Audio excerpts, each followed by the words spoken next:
మన సనాతన సంస్కృతి ఎలా వెనుకబడిందో, గురుకులాలు ఎలా మూసివేయబడ్డాయో, గురుకుల అభ్యాసం ఎలా ముగిసిందో ఈ వీడియోలో తెలుసుకుందాం.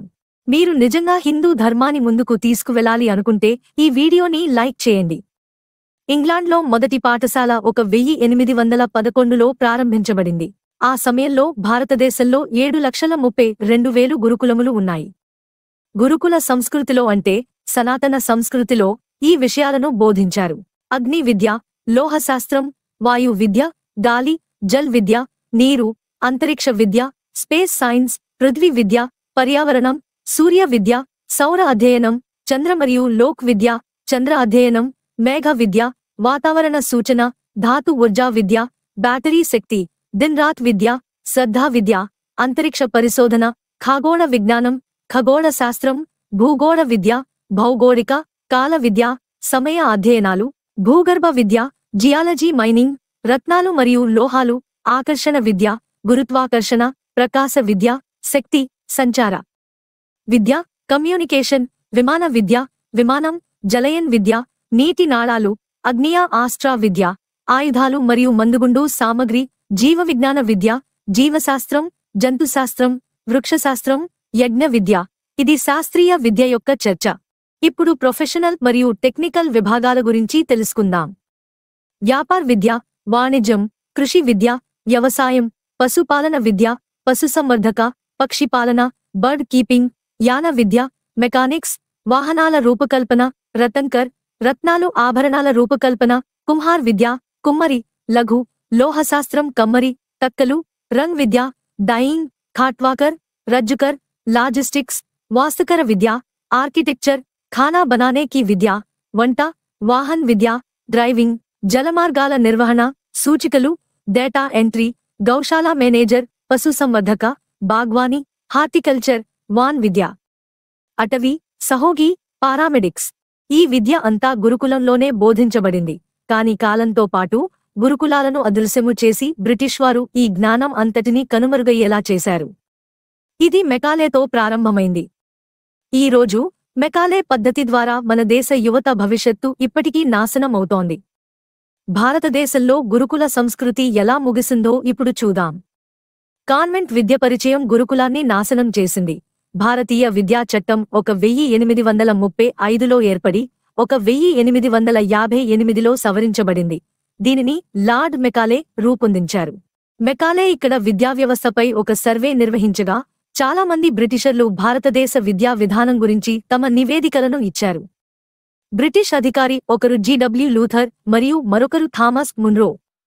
వారిద్దరూ వేర్వేరు ప్రాంతాలను వేర్వేరు సమయాల్లో సర్వే చేశారు. ఉత్తర భారతదేశంలో సర్వే చేసిన లూథర్ ఇక్కడ 97% అక్షరాస్యత ఉందని, దక్షిణ భారతదేశంలో సర్వే చేసిన మున్రో ఇక్కడ 100% అక్షరాస్యత ఉందని రాశారు. భారత్ శాశ్వతంగా బానిసలుగా ఉండాలంటే దాని దేశీయ మరియు సాంస్కృతిక విద్యావ్యవస్థ పూర్తిగా కూల్చివేయబడాలి మరియు దాని స్థానంలో ఆంగ్ల విద్యా విధానం ఉండాలి అని మెకాలే స్పష్టంగా చెప్పారు. మరియు అప్పుడే భారతీయులు శారీరకంగా భారతీయులు అవుతారు, కానీ మానసికంగా ఇంగ్లీష్ వారు అవుతారు. వారు కాన్వెంట్ పాఠశాలలు లేదా ఇంగ్లీష్ విశ్వవిద్యాలయాలను విడిచిపెట్టినప్పుడు వారు బ్రిటిష్ వారి ప్రయోజనాలకు పనిచేస్తారు. మెకాలే ఇలా చెప్పాడు: ఒక పంటను నాటడానికి ముందు ఒక వ్యవసాయ క్షేత్రాన్ని పూర్తిగా దున్నుతున్నట్లే దానిని దున్నుతూ ఆంగ్ల విద్యావ్యవస్థలో తీసుకురావాలి. అందుకే అతను మొదట గురుకులము చట్టవిరుద్ధమని ప్రకటించాడు. అప్పుడు అతను సంస్కృతాన్ని చట్టవిరుద్ధం అని ప్రకటించి గురుకుల వ్యవస్థకు నిప్పంటించాడు. అందులో ఉన్న ఉపాధ్యాయులను కొట్టి జైలులో పెట్టించాడు. 1850 వరకు భారతదేశంలో 7,32,000 గురుకులాలు, 7,50,000 గ్రామాలు ఉన్నాయి. దాదాపు ప్రతి గ్రామంలో గురుకులము ఉంది మరియు ఈ గురుకులములన్నీ ఉన్నత విద్యా సంస్థలు గా ఉండేవి. గురుకులములు ప్రజలు మరియు రాజు చేత కలిపి నడుపుబడేవి.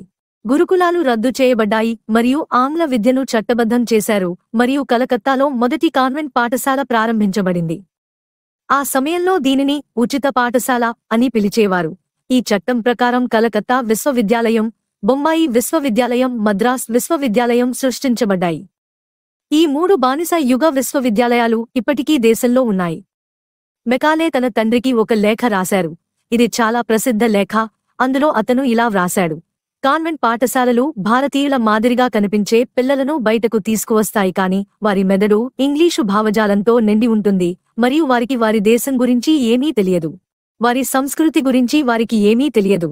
వారి సంప్రదాయాల గురించి వారికి తెలియదు. వారి జాతి గురించి వారికి తెలియదు. అలాంటి పిల్లలు ఈ దేశంలో ఉన్నప్పుడు బ్రిటిష్ వారు వెళ్లినా ఇంగ్లీష్ ఈ దేశాన్ని విడిచిపెట్టదు. ఆ సమయంలో రాసిన లేఖలో ఉన్న నిజం ఈనాటికి మన దేశంలో స్పష్టంగా కనిపిస్తుంది. ఈ చర్య ద్వారా మన స్వంత భాష మాట్లాడటం మరియు మన స్వంత సంస్కృతిని చూసి సిగ్గుపడటం, మనల్ని మనం తక్కువగా భావిస్తున్నాము.